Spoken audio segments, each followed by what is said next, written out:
ये तो हम लोगों ने डिस्कस किया किडनी का एक जनरल स्ट्रक्चर, उसका पोजीशन और उसका शेप, साइज, वजन देखा और उसके बाद उसके अंदर नेफ्रॉन। अब किडनी के अंदर जो स्ट्रक्चर है या यूनिट है, unit of kidney is called nephron. तो हम लोग एक नेफ्रॉन का स्ट्रक्चर पहले देखें।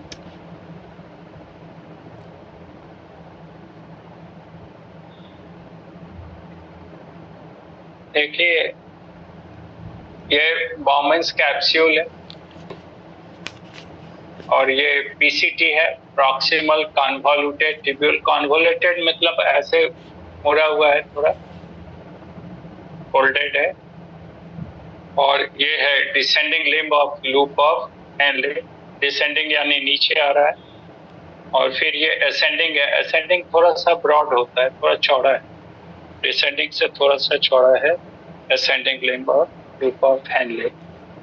और फिर ये डीसीटी है, और डीसीटी के बाद ये कलेक्टिंग डक्ट है, ऐसे द कलेक्टिंग डक्ट। अब यहाँ पे इस बॉमन्स कैप्सूल के अंदर ये रीनल आर्टरी इंटर करता है। ये रीनल आर्टरी है, और ये रीनल आर्टरी इसके अंदर ब्रांच करता है लगभग 50 कैपिलरीज में। इसको ग्लोमेरुलर कैपिलरी कहते हैं। ये एक बार मेडिकल में आ चुका है कि number of glomerular capillaries in a glomerulus is, an answer is 50। यानी how many divisions are in the afferent renal arteriole, तो आंसर है 50 कैपिलरी में डिवाइड करेगा। ये एफरेंट रीनल आर्टरियोल, ये इफरेंट रीनल आर्टरियोल, इससे ब्लड जा रहा है, इससे ब्लड बाहर आ रहा है। और ये जो एफरेंट रीनल आर्टरियोल है, ये डिवाइड करके 50 कैपिलरी का जाल बनाता है। कैपिलरीज नेटवर्क के रूप में, जाल के रूप में, जालनुमा स्ट्रक्चर, नेटवर्क ऑफ कैपिलरीज, इसको कहते हैं ग्लोमेरुलस। तो ग्लोमेरुलर कैपिलरी और ग्रुप कहलाता है ग्लोमेरुलस। और ये बॉमन्स कैप्सूल, तो ये बॉमन्स कैप्सूल और उसके साथ ये ग्लोमेरुलस, दोनों को मिला के कहते हैं मालपिगियन बॉडी, मालपिगियन कॉप्सल कहते हैं। मालपिगियन कॉप्सल से अगर पूछा जाएगा तो Bowman's capsule enclosing the glomerulus. Glomerulus is a group of about 50 glomerular capillaries, and these glomerular capillaries are formed due to the divisions in the afferent renal arteriole. और आप देखिए यहाँ पे efferent renal arteriole ये पतला है, ये देखिए इसका जो मीटर है उससे ये काफी पतला है। तो आप ये समझ सकते हैं कि एक तो glomerular capillary में डिवाइड कर रहा है, तो प्रेशर ऐसे ही बढ़ रहा है। ऊपर से इफरेंट रीनल आर्टरियोल और भी पतला है, तो इसलिए प्रेशर यहाँ काफी बढ़ जाता है। The blood pressure increases enormously within the glomerular capillaries, mainly due to the narrower efferent renal arteriole. इस पर क्वेश्चन आता है कि efferent renal arteriole का डायमीटर बढ़ा दें तो क्या होगा? तो ग्लोमेरुलर प्रेशर घट जाएगा और ग्लोमेरुलर फिल्ट्रेशन भी घट जाएगा। तो ये जो बॉमन्स कैप्सूल है, ये डबल वॉल्ड स्ट्रक्चर है। It is a double walled structure. उसके बाद तो ये पीसीटी है, लूप ऑफ हैनले है, ये डिसेंडिंग, ये असेंडिंग, ये this is the DCT collecting duct. अब देखिए, हम लोगों के एक किडनी में नेफ्रॉन्स की संख्या है 10 लाख से 12 लाख, और एक नेफ्रॉन की लंबाई होती है 3 to 3.5 सेंटीमीटर। 3 से 3.5 सेंटीमीटर ये लंबाई है एक नेफ्रॉन का। नंबर बता दिया, 10 लाख से 12 लाख। अगर आप जोड़िएगा, कैलकुलेट कीजिएगा, तो total length of the nephrons present in single kidney will become about 35 to 40 kilometre. दोनों किडनी का जोड़ देंगे तो 70 से 80 किलोमीटर हो जाएगा। 70 से 80 किलोमीटर लंबाई हो जाएगी अगर दोनों किडनी के नेफ्रॉन्स को जोड़ दिया तो। अब सोच लीजिए, इतना ज्यादा लेंथ इन्वॉल्व होता है ऑस्मो रेगुलेशन और यूरिन फॉर्मेशन। अब देखिए, थोड़ा सा इसका हिस्टोलॉजी बहुत जरूरी है। जब तक हिस्टोलॉजी नहीं समझेंगे तो फिर इसका फंक्शन भी नहीं समझ में आएगा। तो हिस्टोलॉजी में ये है कि ये जो बॉमेंस कैप्सूल का इनर वॉल है, it is made up of squamous epithelium, जिसके सेल्स को पोटोसाइट कहते हैं। These are the podocytes. ये सेल्स है, स्क्वामस एपिथेलियम का सेल्स है, नाम दिया है पोटोसाइट्स। पोटो मतलब होता है फिंगर, साइट मतलब सेल।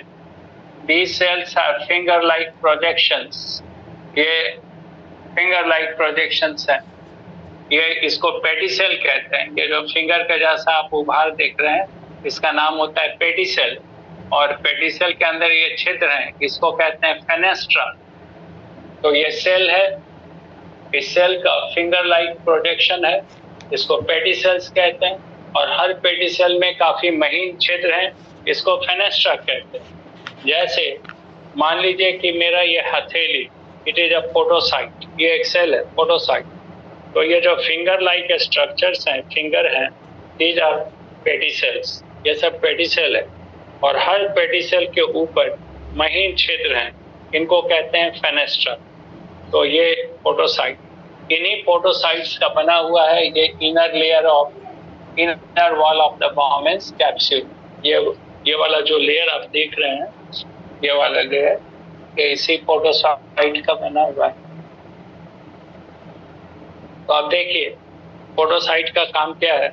जैसे मान लीजिए कि ये एक ब्लड कैपिलरी है, ये जो पेन है ये ब्लड कैपिलरी, और मेरा हथेली है पोटोसाइट, और फिंगर है पेडिसेल, और इसमें जो पोर्स हैं फेनेस्ट्रा, छिद्र हैं, और ये कैपिलरी है तो इससे ब्लड पास कर रहा है।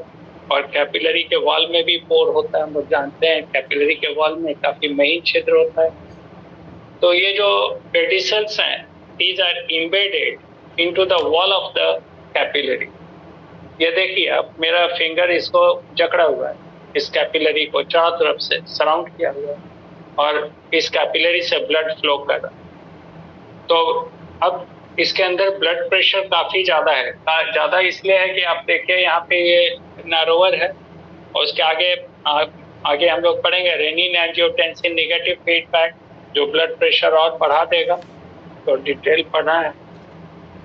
तो अभी समझें कि प्रेशर ज्यादा है, तो प्रेशर के कारण बहुत सारा ऐसा सब्सटेंस जो नॉर्मली कैपिलरी पोर से बाहर नहीं आ सकता है।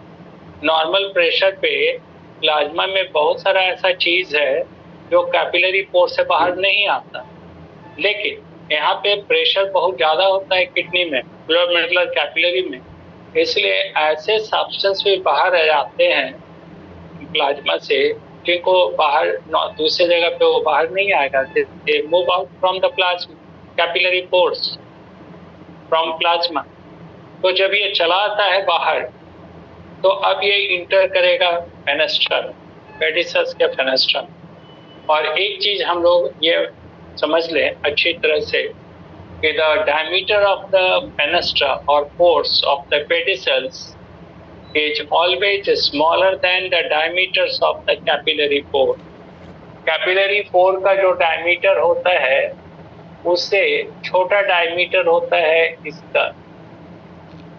यहाँ पे डायमीटर बड़ा है तो ब्लड से बहुत सारा सब्सटेंस बाहर आ गया, लेकिन अब हर वो सब्सटेंस जो बाहर आया जरूरी नहीं है कि इस फेनेस्ट्रा के से पास कर जाए, पोटोसाइट्स के फेनेस्ट्रा से पास कर जाए, ये जरूरी नहीं है।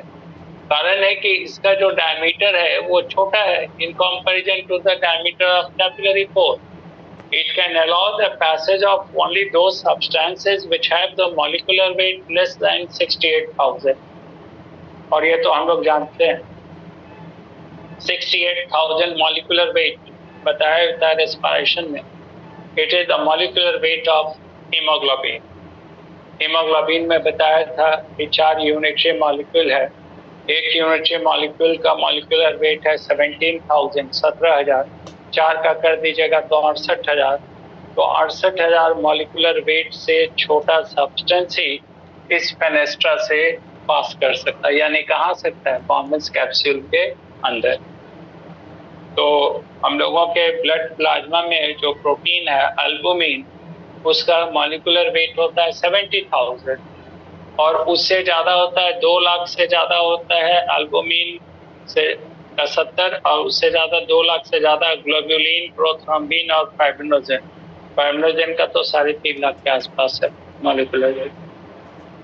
तो इसका मतलब है कि नॉर्मल कंडीशन में इस फोर्स से एल्बुमिन पास नहीं कर सकता। नॉर्मल कंडीशन में हीमोग्लोबिन भी नहीं आना चाहिए क्योंकि उसका मॉलिक्यूलर वेट 68,000 और उससे कम मॉलिक्यूलर वेट वाला पास करेगा। लेकिन कभी कभी अगर काफी ज्यादा डिस्ट्रक्शन होता है आरबीसी वगैरह का, तो समटाइम्स हीमोग्लोबिन में pass out along with urine. That condition is called hemoglobinuria, यानी passage of hemoglobin with urine. तो abnormality है वो, उसमें अगर ये सब होने लगा, हीमोग्लोबिन पास करने लगा या एल्बुमिन, मान लीजिए यूरिन टेस्ट कराया गया और यूरिन टेस्ट में एल्बुमिन मिल गया, तो इसका मतलब है कि फिल्ट्रेशन पोर्ट कहीं डैमेज हो रहा है।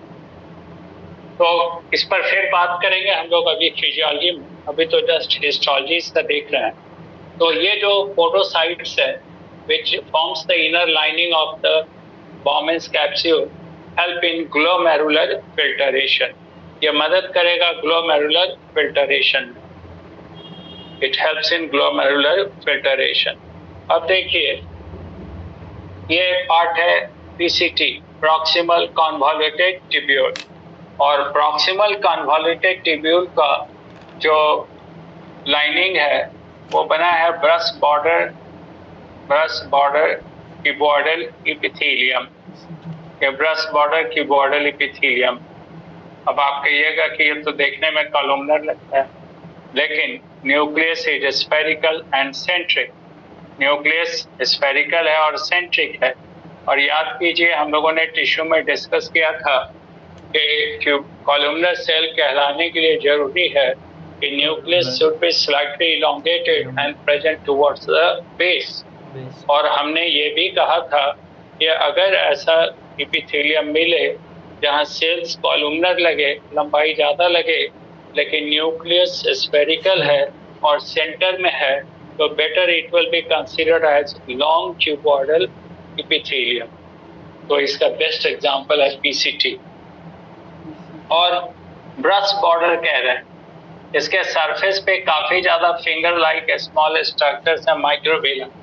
तो यहाँ पे ये इसका लाइनिंग, तो आप जानते हैं कि ब्रश बॉर्डर इपिथेलियम जहाँ भी होगा वो एब्जॉर्प्टिव सरफेस एरिया बढ़ा देगा। It will increase the absorptive surface area. तो हम लोग आगे इस पर बात भी करेंगे। ये जो एब्जॉर्प्टिव सरफेस एरिया है पीसीटी का, it is increased by about 30 times greater। अगर ये brush border cuboidal, long cuboidal भी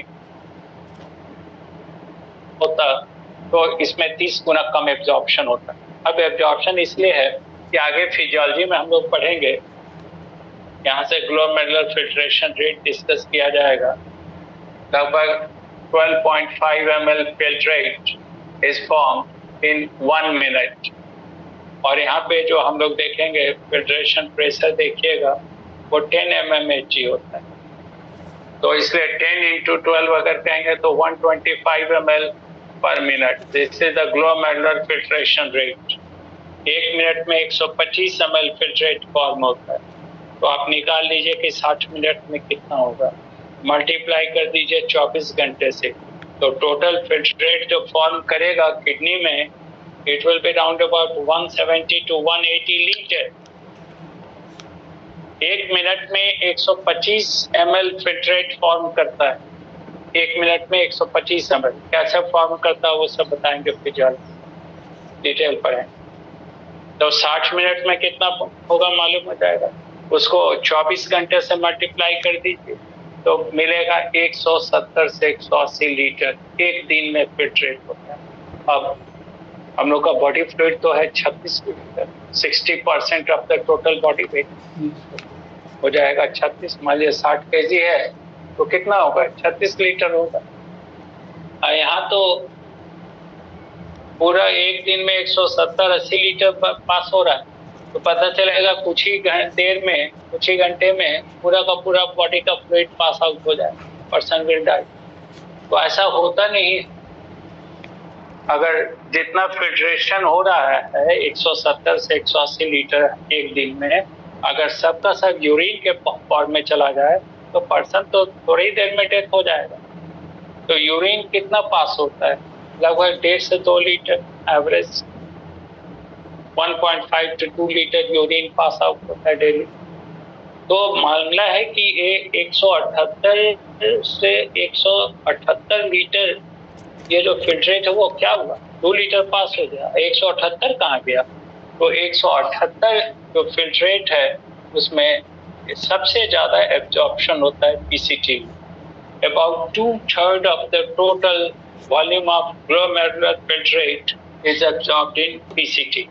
2/3 हिस्सा जितना भी फिल्ट्रेट इसमें आएगा उसका 2/3 यानी 75% filtrate will be absorbed in this PCT. 75% water, 75% sodium, 70% potassium, 100% glucose, उसके साथ साथ small amount of amino acid और जितना भी चीज है सब एब्जॉर्ब। ग्लूकोज में कहा 100%। अगर ग्लूकोज यहाँ एब्जॉर्ब नहीं होगा पीसीटी में तो फिर नेफ्रॉन में कहीं एब्जॉर्ब नहीं होता, फिर वो तो यूरिन के साथ पास आउट हो जाएगा, तो ग्लाइकोसूरिया हो जाएगा। तो 100% ग्लूकोज यहीं एब्जॉर्ब होता है, इसी पीसीटी पे एब्जॉर्ब। तो हम लोग पढ़ेंगे कि जितना फिल्ट्रेट होता है उसका 2/3 हिस्सा तो यहीं पे एब्जॉर्ब हो गया, यानी वापस चला गया बॉडी फ्लूइड, ब्लड। अब बच गया 1/3। तो 1/3 में अब आएगा ये descending limb of loop of Henle. और ये जो पूरा लूप ऑफ हेनले, डिसेंडिंग और ascending limb, it is lined by squamous epithelial cell. ये स्क्वामस एपिथेलियल सेल है, ये इसका लाइनिंग है। और हम लोग पढ़ चुके हैं कि सिंपल स्क्वामस एपिथेलियम ये मदद करता है इन एब्जॉर्प्शन, सेक्रेशन एटसेट्रा। इसका एग्जाम्पल भी लिखा है था लूप ऑफ हेनले। तो ये जो descending limb of loop of Henley है, इसकी एक खासियत है कि वाटर के लिए ये परमेबल है, वाटर के लिए परमेबल है, but it is slightly permeable to sodium ion.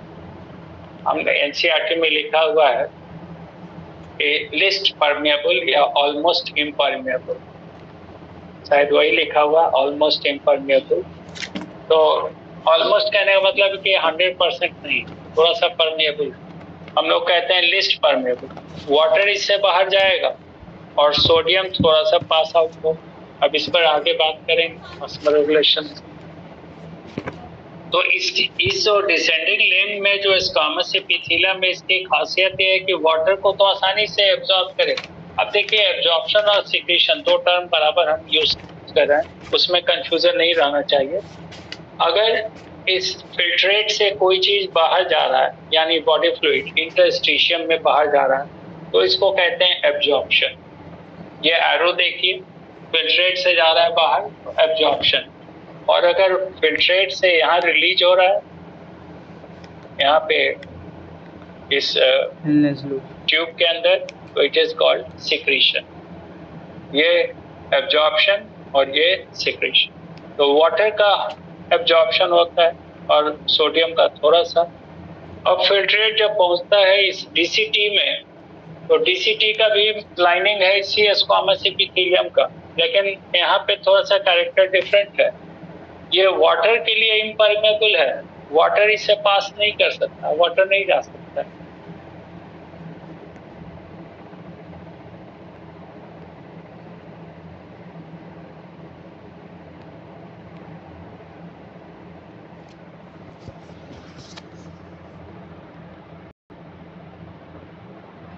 It is permeable to water and least permeable to sodium, but the wall of the ascending limb of loop of Henle is completely impermeable to water, completely impermeable to water, but permeable to sodium and potassium। तो ये भी हम लोग discuss करेंगे कैसे इसका क्या फायदा है। अब देखिए फिल्ट्रेट पहुंचेगा यहाँ पे, इसको कहते हैं डिस्टल कन्वोल्यूटेड ट्यूब्यूल। और डिस्टल कन्वोल्यूटेड ट्यूब्यूल में ग्लैंडुलर एपिथेलियम है, इस तरह का ग्लैंडुलर एपिथेलियम। ग्लैंडुलर एपिथेलियम का मतलब ये होता है कि एब्जॉर्प्शन और सिक्रीशन, ये हो गया। तो खास तरह का एपिथेलियम है, यहाँ पे सेल्स हैं ग्लैंडुलर एपिथेलियल सेल्स, और ये स्पेशलाइज्ड है for absorption of water under the influence of ADH। हम लोग पढ़ भी चुके हैं endocrine anti diuretic hormone release from the posterior lobe of pituitary. Neuro hormone भी कहते हैं बिकॉज सिंथेसाइज हो रहा है हाइपोथैलेमस में, सुप्राऑप्टिक और पारावेंट्रिकुलर न्यूक्लियाई में। तो वहां से ADH रिलीज होता है, और ADH के प्रभाव में यहाँ पे वाटर का एब्जॉर्प्शन होगा, वाटर विल बी एब्जॉर्ब। और दूसरा एब्जॉर्प्शन होता है सोडियम का under the influence of aldosterone. और एल्डोस्टेरॉन हम लोगों ने डिस्कस किया है चीफ मिनरलोकॉर्टिकॉइड, हम लोग पढ़ चुके हैं एड्रिनल कॉर्टेक्स। यहाँ पे देखिएगा किडनी जो है, ये दोनों किडनी है, दोनों किडनी के ऊपर इस तरह का ग्लैंड है, इसी को कहते हैं एड्रिनल। किडनी है, उसके ऊपर है एड्रिनल, और इसी में बताया था ये रीनल कैप्सूल है, और बाहर वाला पार्ट है कॉर्टेक्स, ये है मेडुला। एनीवे, तो कॉर्टेक्स से, एड्रिनल कॉर्टेक्स से रिलीज होता है corticoid, mineralo gluco and 6 corticoid. Mineralocorticoid में जो सबसे इम्पोर्टेंट है वो है एल्डोस्टेरॉन, और एल्डोस्टेरॉन इसी जगह पे एक्ट करेगा। कैसे? वो रेनिन एंजियोटेंसिन नेगेटिव फीडबैक यहाँ बताएंगे, सब क्लियर हो जाएगा। तो एंडोक्राइन में बात करें तो इस पर एक्ट करेगा and it will help in the absorption of sodium. तो आप देखिए ये पूरा का पूरा जो इसका हिस्टोलॉजी है, यानी किस तरह का टिश्यू है, वो बहुत इम्पोर्टेंट है इसके फंक्शन में। जैसे अगर यहाँ पे हम लोग कह रहे हैं कि इनर वॉल है पोडोसाइट का, तो पोडोसाइट ये स्क्वामस एपिथेलियम का ही सेल है जो थोड़ा मॉडिफाई हो गया, फिंगर लाइक प्रोजेक्शन है, पेडिसेल्स है, उसमें फेनेस्ट्रा है, तो ये ग्लोमेरुलर फिल्ट्रेशन में मदद कर रहा है। अगर पीसीटी कह रहे हैं कि ब्रेस्ट बॉर्डर क्यूबॉइडल एपिथेलियम का है, तो ये एब्जॉर्प्शन में मदद कर रहा है, 2/3 फिल्ट्रेट एब्जॉर्ब हो रहा है।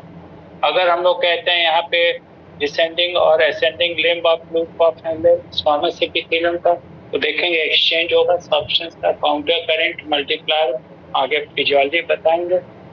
तो यहाँ से सोडियम वाटर का एब्जॉर्प्शन हो रहा है, सोडियम थोड़ा एब्जॉर्ब हो रहा है। इसमें वाटर एब्जॉर्ब नहीं होता है, लेकिन absorption of sodium and potassium होता है। यहीं से देखेंगे यूरिन का कंसंट्रेशन रहेगा। जब फाइनली पहुंचेगा फिल्ट्रेट यहाँ पे पीसीटी में, तो यहाँ एक खास तरह का एपिथेलियम है जो ADH के प्रभाव में वाटर को एब्जॉर्ब करेगा और एल्डोस्टेरॉन के प्रभाव में सोडियम को एब्जॉर्ब करेगा। इन सब के बाद जब ये रिलीज होता है कलेक्टिंग डक्ट में, तब इसको कहते हैं यूरिन। तो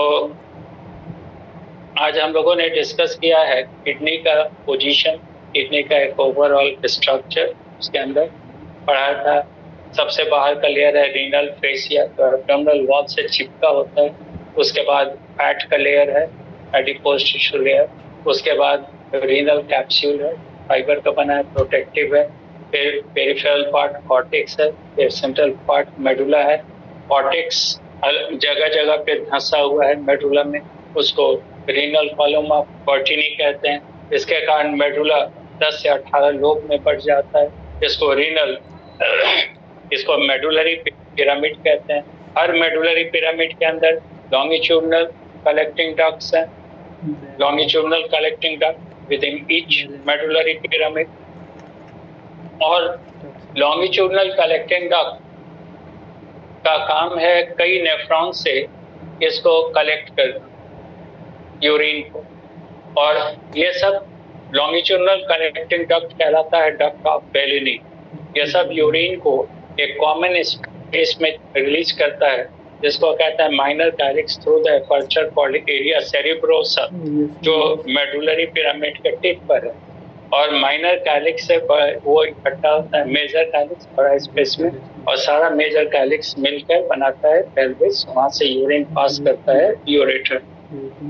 तो ये तो इसका स्ट्रक्चर था, उसमें बताया था cortical and medullary pyramid. Cortical pyramid में सारा का सारा स्ट्रक्चर, बॉमेंस कैप्सूल है, उसके बाद पीसीटी है, डीसीटी है, और major part of loop of Henle in cortex, और only small part of loop of Henle is present in medulla. और जक्स्ट्रा मेडुलरी, जक्स्ट्रा मतलब जंक्शन होता है, तो उसका जो बॉमेंस कैप्सूल है, पीसीटी है, डीसीटी है, they are present in the inner part of the cortex, and loop of Henle is long and present completely within the medulla. तो ये 15% है और कॉर्टिकल नेफ्रॉन 85%। फिर भी ये ज्यादा इंपॉर्टेंट है बिकॉज आगे देखेंगे लूप ऑफ हेनले की लंबाई, और दूसरी बात कि वो कितनी गहराई तक जाता है। It is very important in urine formation और कंसंट्रेशन ऑफ यूरिन। और इसके बाद हम लोगों ने नेफ्रॉन का एक जनरल स्ट्रक्चर पढ़ा। जानते ही आप थोड़ा सा कौन सा एपिथेलियम में लाइन कर रहा है, क्या इसका फंक्शन। अब इसके आगे हम लोग फिर बात करेंगे कल, तो कल फिर लेंगे क्लास उसी समय पे 4:30, सॉरी 5 से 6 टाइम हो रहा है। कल देखेंगे फिर आज।